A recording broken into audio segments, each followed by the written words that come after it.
kuko ari wowe ukora kandi ukavuga uko ushobora gukora. Urakoze mwami Imana, mu izina rya Yesu dusenze, amen. Haleluya, haleluya. Ndashaka kubanza kuririmba. Iyo ubutumwa bwanjye nabashije kububwiriza ndaburirimba. Haleluya, amen.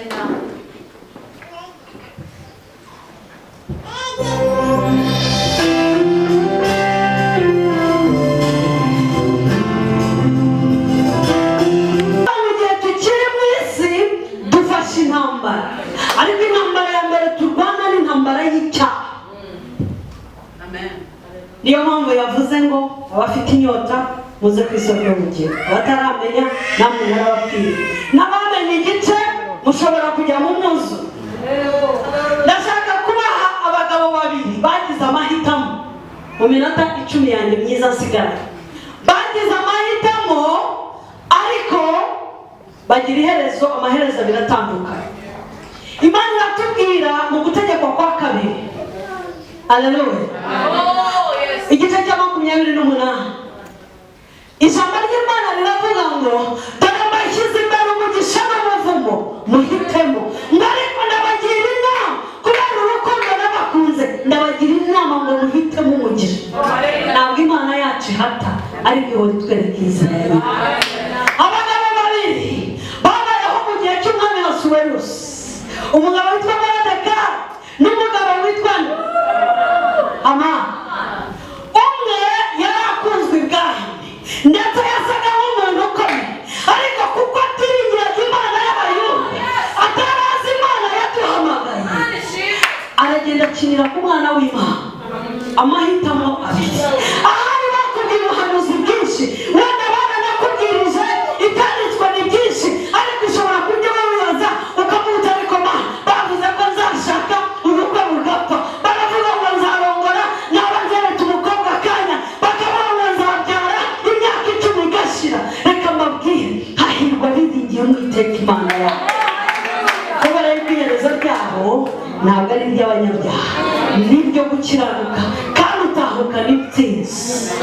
Ntabwo bitaye igihe waba umaze ku irembo. Hari umuvugabutumwa umaze kubivuga. Irembo, Moridekayi yamaze igihe ku irembo. Icyama cyari kiri ku kidendezi cyamaze 38. Umugore yamaze imyaka 10 mu mugongo, ariko nyuma y'igihe yatahukanye intsinzi, kandi abantu bose bamenya ko yiringiye ariyo. Ibintu byawe bishobora kuba nta shusho bifite. Mariya Mwuka aramumanukira, aramubwira ngo uzabyara umwana w'umuhungu, ngo kandi uwo mwana azaba igikomangoma, azitwa Imana Isumba Byose.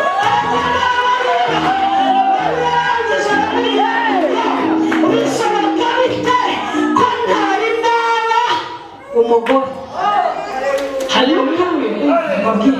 Bishoboka bite baramuhamuriye ngo uzabyara ukamuta, ariko ngeje 50, kandi mu mateka y'ubumenyi bw'isi ntabwo kuri 45 baba bakijya. Bishoboka bite bakakubwira tuzatwara imodoka, ukavuga uti nkurikije ibisekuruza by'iwawe 4, 5 yazayitunga gute? Baraguhamuriye barakubwira ngo uzajya muri Amerika. Ntabwo baravuga kujya muri Amerika, sinanabikora. Uzajya muri Amerika ukavuga uti bizaca he? Ariko reka mbabwire, iyo Imana yamaze gutegeka ijambo Imana irambwira ngo kukurikirana ijambo ryayo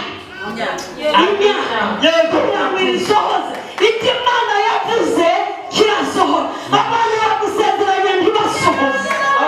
Ukabwira mama yawe yakubwira ati mwana wanjye, nifuza ko uzashaka umugore mwiza, nifuza ko uzashaka umugabo mwiza, ndashaka ko abana bacu bazaba abantu bazima.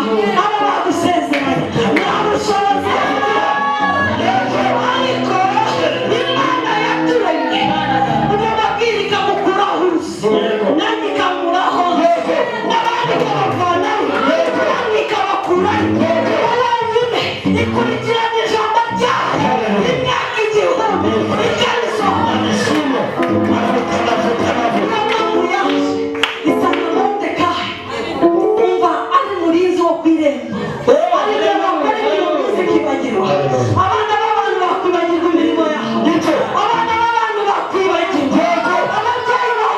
yabyibagirwa, umugabo wawe yabyibagirwa, ariko Imana ntabwo yibagirwa. Imana ntabwo yibagirwa. Ubuhanuzi bwaratambutse, ibyanditswe byera barabise. Igihe cyo kugira ngo winjire amasezerano ni iki? Impamvu babwira ko ari iki? Kandi nibyo ni ibihindurwa, ni ibitariho. Imana yarabitoranyije ngo ikoze isoni ibiriho, kugira ngo hatagira umuntu wirata imbere y'Imana, maze bibe nk'uko byanditswe ngo uwirata yirate Uwiteka, kuko naho aratanga ni umuntu. Ikavugira mu bushobozi bwayo, ikavugira mu budahemuka bwayo, ikanavugira mu buryo bwo kwiringira.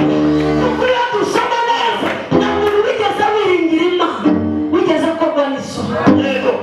Reka mbabwire, Moridekayi yamaze igihe kinini abantu bashobora gutekereza yuko wenda yari yaribagiwe, ngo ariko umunsi umwe mu mwami Ahasuwerusi hamuramaho arara adasinziriye. Murababwira ariko umwami, abami barasoma, namwe mujye musoma. Umwami aravuga ati reka mfate ibitabo, muzanire bya bitabo by'icurubwenge maze ndebemo. Ngo arangije, Imana yacu ni Imana y'igihe, ikaba n'Imana ya gahunda. Ireba cyane aho abantu batareba. Iragenda ifata umuntu acogagura igitabo kiri mu izina rya Moridekayi. Uwiteka Imana igiheho igucogokorera ahantu handitse izina ryawe kugira ngo nawe ubabarirwe. Ntabwo bisanzwe mu bitabo by'abacurabwenge b'ibwami kugira ngo ugende ufate mu gitabo. Nufate igitabo, ufate igitabo cyanditsemo umuntu w'umuzamu uri ku irembo. Ntabwo ibyo bikorwa n'abantu, ariko imbere y'Imana birashoboka. Bagikura umwami Ahasuwerusi arakire, amaze kugisoma aravuga ati ariko uyu muntu wangishije yaba yaragororewe. Ngo baramubwira batoya ati mugende munshakire umuntu witwa Hamani. Hari igihe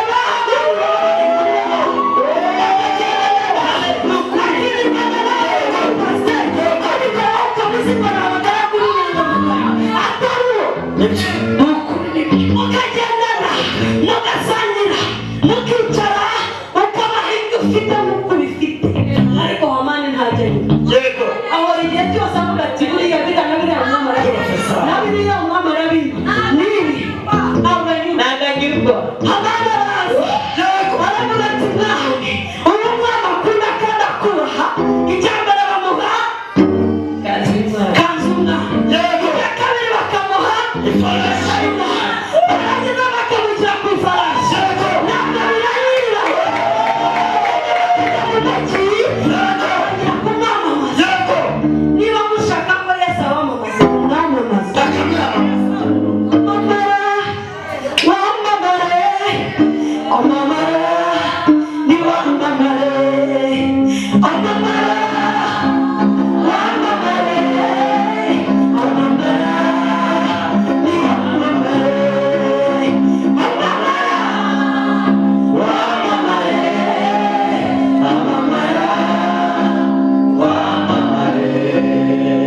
Ahasuwerusi aramubwira ati ibyo bintu byose uvuze hatavamo na kimwe, uvuga hatavamo na kimwe. Rero ufate umugaragu Moridekayi, nurangiza umwicaza kuri iyo farasi, umwambike n'iyo myenda, umushyiraho n'impeta yawe, nurangiza ujya mu mujyi hose kugira ngo abantu babarire mu rwego, bamusekeye mu rwego. Ndababwira abantu bakuvuga muri karitsiye, none igiye kugutangaza gushyira kuri televiziyo. Abantu bakuvuga bakuvugira mu cyaro, ariko Imana igiye kuguteza imbere, ikagufata, ikakwambika, ikagusiga, igashyira mu mubiri, ikagushyira make-up, noneho mu gihe cyo kwerekanwa kw'abana b'Imana, igihe kirekire, dore ni iki? Bibiliya iravuga ngo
ifarasi ariko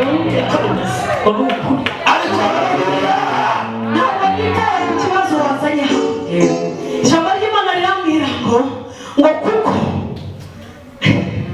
uzaye iminota nashe kuko Imana yakunze abari mu isi cyane ni cyanditswe nasomye ni muri Sunday school cyane ngo byatumye itanga umwana wayo w'ikire ngo kugira ngo umwizera wese atarimbuka ahubwo ahabwe ubugingo buhoraho.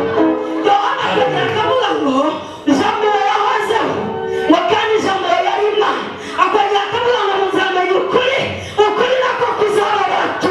Iyo mumaze kubatuma n'ukuri kw'ijambo ry'Imana murakora bikemera, muravuga bikaba, murategeka. Imana iguha ububasha n'ubushobozi bwo kuba ikintu cyose ushaka kuba. Imana irategeka ukaba. Iyo uvuze ngo ngusikiye impamba mu kiganza, tujye dusoma amagambo tunayimike mu mutima, tuyatekerezaho amapasiteri, tuyatekerezaho.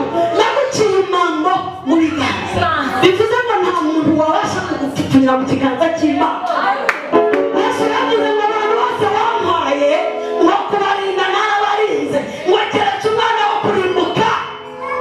yego Niba uzi kuri mu bwishingizi bw'amaraso y'umwana w'intama wibura, niba uzi kuri mu bwishingizi bw'amaraso y'umwana w'intama wibura, jya ku mavi ubwire ngo urimo kugenda neza, ahantu narimo kugenda neza ni he, ibyo ngomba gukosora ni ibihe, ibyo ngomba gukura mu nzira ni ibihe, kugira ngo igitangaza cyanjye kize maze nawe unyababarize.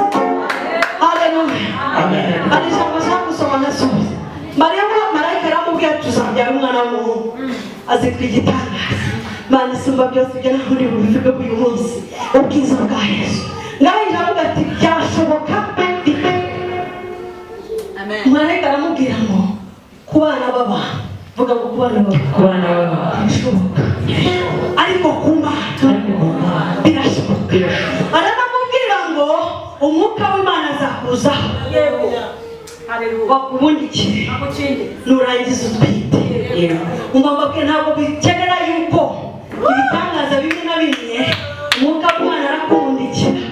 Njya mwita kubundikira, ntabwo uvuga gutwikira. Gutwikira bikaba iyo kubundikiye uramwambara, wamara kumwambara igitangaza cyawe ukagitwita, akarinda inda y'igitangaza agategereza ko amezi 9 arangira. Yuko ari bw'abantu baramwitaga kubaze bono, ikabanza ikica abanzi bawe, igakura mu nzira y'abashiti, ikababana mu nzira yarangira icyo kwambika bakubwira atakiri injirikanani yawe bagutembereza. Bababwiye ngo ejo ni iki gihe, ejo ni iki gihe Imana ibakorera igitangaza. Yewe ntabwo njyamanura mu buhanuzi bwo kuvuga ngo mbonye, oya. Imana yampaye ububasha bwo gutegekera abantu, kandi ubwo bubasha mbugenderamo mu ijambo. Ndashaka gutegekera umuntu uri hano uyu munsi, ushobora kuba yizeye Imana yabona. Imana yaje muri iki gihe ngo umva Hamani yaragiye afata igiti cyari kumanitse ku bakunda, kandi nawe wavuze ko tubasengera. Ntabwo Imana bababarira kuko batazi ibyo bakora. Urangiza Imana marigoma wavuze ko umukiranutsi azashisha nk'umukindo. Ndashaka gushishisha nk'umukindo. Imana ni gutabara abanzi bari bazagurwa ariko babonose. Uwiteka abaha umugisha, Uwiteka Mana Imana turagushimye, uhimbazwe. Mu gihe gito ukoze ibyaha, ugize neza kuko ijambo ryawe amagambo y'abantu twayavuga ntuyakurikirane, ariko ukurikirana ijambo wavuze ngo ukageza ku myaka 1000. Wajya navuga ngo murabona gukiranirwa kwa base, ngo nkajya kubuzukuruza n'ubuvivi bw'abanyanga. Mwami Imana tugushimiye ko uduhaye umugisha muri iri teraniro. Urakoze kubwa buri muntu wese yuko aje muri iki gihe azaba afite ubuhamya butangwa budatangwa n'amaboko y'abantu. Himbazwa kuko ubikoreye kugira ngo twese tuzagaruke tuvuga haleluya. Urakoze Mwami Imana, icyubahiro ni cyawe, no kuzamurwa ni cyawe, mu izina rya Yesu, amen.